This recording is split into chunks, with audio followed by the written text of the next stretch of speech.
করবে এই দুনিয়ার কর্মক্ষেত্র বানাইয়া পরকালে যাদেরকে দেওয়া হবে আল্লাহ রাব্বুল আলামিন বলেন মানুষেরা রে আমি আল্লাহ দুইটা জিনিস জান্নাতে দিব।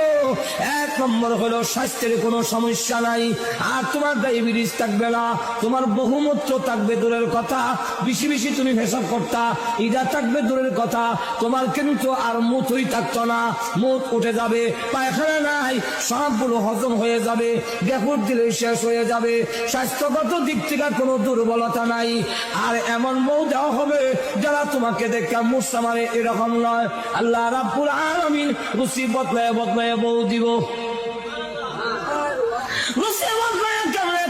বাগানের ভিতরে যাবে, গিয়া দেখবে বড় আপেল গাছের মধ্যে লটকে রয়েছে, বড়ই হইল। আল্লাহর নবী বলেন এক একটা বড়ই বড় বড় মটকার মতো। মুহাদ্দিসিনে কেরাম বলেন ওই মটকা গুলো দুনিয়ার পাল্লা পাটকিরায় ওজন দিলে 12 মণ ওজনের হবে। এখন ওই জান্নাতের ভিতরে বড় বড় মটকা যদি হয় বড়ই, আপেল কত বড় হইব?